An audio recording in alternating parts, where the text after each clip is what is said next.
own the space above your house? Quius est solum, eius est ad colum ad inferos means, whoever owns the soil, it is theirs up to heaven and down to hell.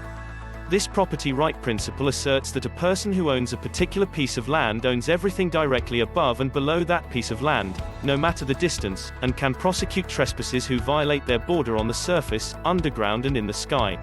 But has that held up in court over the years?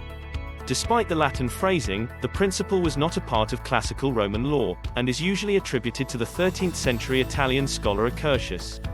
It made its way to England and was first used in the English-speaking world by Sir Edward Coke, an Elizabethan-era lawyer, judge, politician. It gained wider popularity in Commentaries on the Laws of England, 1766, a treatise by judge and jurist William Blackstone. Commentaries was highly regarded as a leading work on the development of English law and was influential in the development of the American legal system.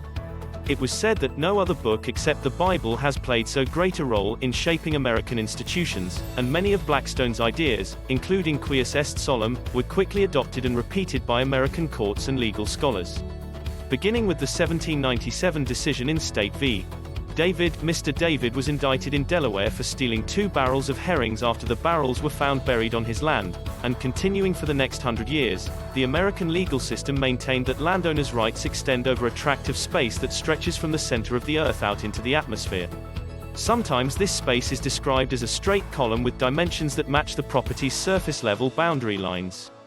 The column sometimes began at a theoretical point at the very center of the Earth, continues through the surface of the Earth and upward into the sky. Other times, it was described as being shaped like an inverted pyramid. The tip is at the center of the Earth and the space widens to meet the property's surface boundary lines. The 150 most important dead chickens in legal history.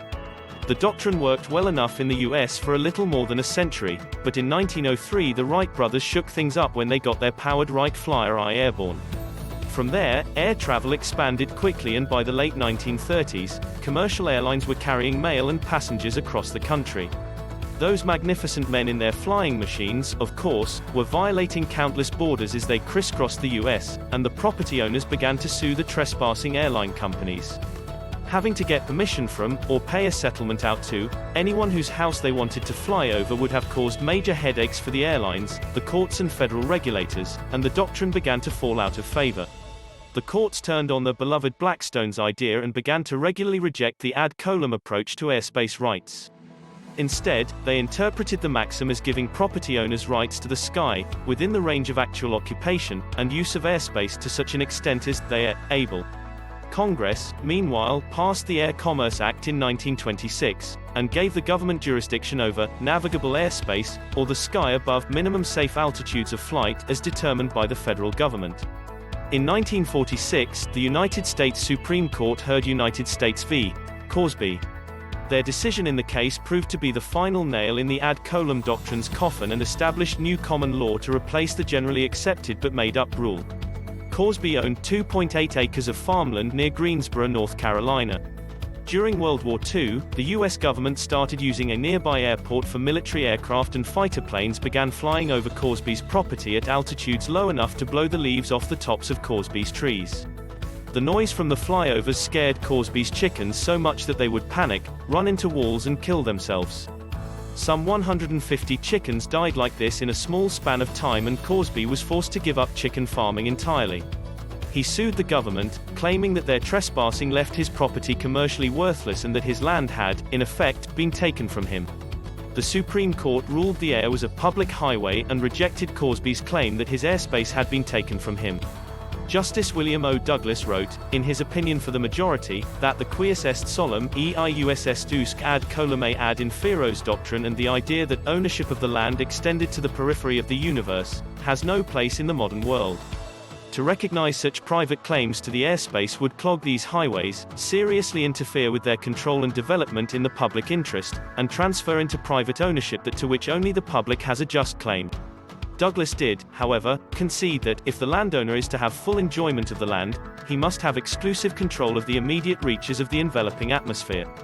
He concluded that flights so low and so frequent as to be a direct and immediate interference with the enjoyment and use of the land, did constitute a taking of the land and left it to the lower court to figure out how Causby should be rewarded. What lies beneath? While the ad coelum part of the doctrine fizzled pretty quickly with the birth of air travel, the ad inferos part soldiers on in some cases, if only because subsurface property rights are still being figured out. Without an underground equivalent to Causeby, the courts have yet to establish law that addresses subsurface rights, and the legislation that some states have adopted is vague enough that some courts will still uphold the ad inferos doctrine, while others regard it as nonsense.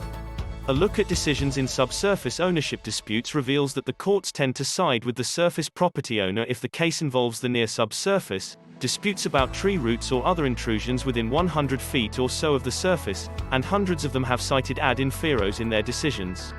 Cases involving disputes a few hundred feet below the surface, though, are generally less likely to go in the landowner's favor or bring up the ad inferos doctrine. Complicating matters are the number of federal, state, and local statutes regarding particular uses of subsurface areas.